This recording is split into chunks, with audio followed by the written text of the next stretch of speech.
Good day. We've been journeying together about what is a disciple and how do you and I become disciples.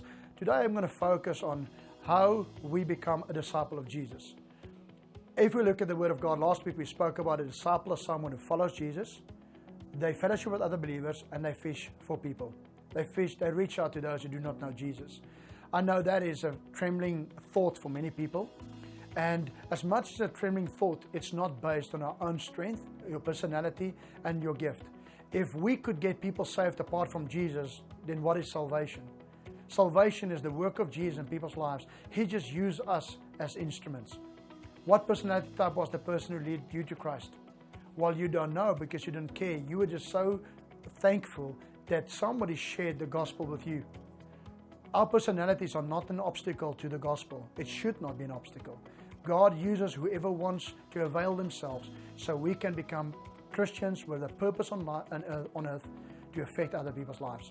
I want to give you also a different definition of a disciple that helps us to bring a bit of more understanding, because the more we understand, the more we can align our lives to be that. So let me give you a definition. If you have a pen and paper, please do write down these things. A disciple is someone who lives by personal conviction of who Jesus is, based on biblical truth, and they reproduce that in others. A disciple is someone who lives by personal conviction of who Jesus is, based on biblical truth, and they reproduce that in others. Let me explain that. A disciple is someone who lives by personal conviction. You see, one of the biggest strengths of Christianity is that when you get born again, Jesus, it's personal. He becomes your Lord and Savior. You don't have to go through a mediator or an ancestor or through your pastor. You have direct access to Jesus, to have a relationship with Him, to be connected with Jesus. Now, when we live as Christians, many Christians do things. You may be financially contributing, or you participate, you serve at church because people ask you. If you only do it based on other people's conviction, but you do it to be in, somewhere in your life, you're going to get tired and you're not going to do it anymore. See, a disciple is not people who do things. A disciple is someone who becomes something. When you become it, it's permanent. When you just do it, it's temporary. So God is calling us to become who He's called us to be. And part of that is when we look at a disciple who lives by personal conviction. That means you need to start to get personal conviction and you do things apart from what people say, and on your own, when nobody's around you, you still do that. Why? Because you're convicted. When every born-again believer has got these convictions, we will be a powerful movement all over the world. What conviction? Biblical truth. It's not just people's opinion. We have a conviction of who Jesus is. Then no one can lay any other foundation, Corinthians tells us, but one foundation, which is Jesus Christ. You see, we can easily formulate ideas like, yeah, I go to church, I do, I don't, I'm committed here, I give, I don't. All our ideas ultimately need to come back to the Word of God, and the Word of God gives us clear-cut, basic foundations, what He's called us to live and be, and that is based on the Word of God. When we follow the Word of God, we're not following concepts, we're following Jesus. Because the Word of God is about Jesus.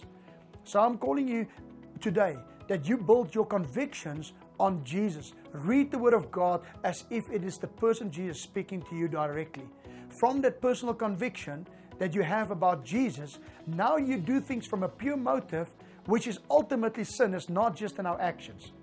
Jesus says, even if you look at a woman, that is just in the thought. You see, we base our religious actions on, I read my Bible, I go to church, I give money. It's not based on action.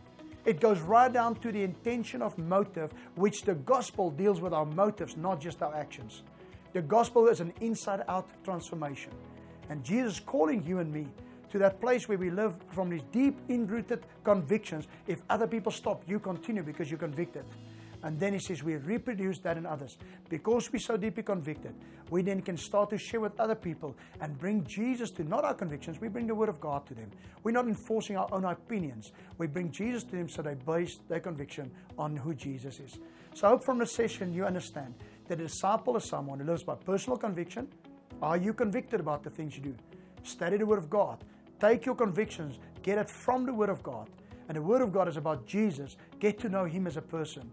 And when you have that conviction, the natural outflow will be we'll start to reproduce that in other people's lives. And then we create a movement of people who start to follow Jesus, and we fish for people and we make disciples. Thank you.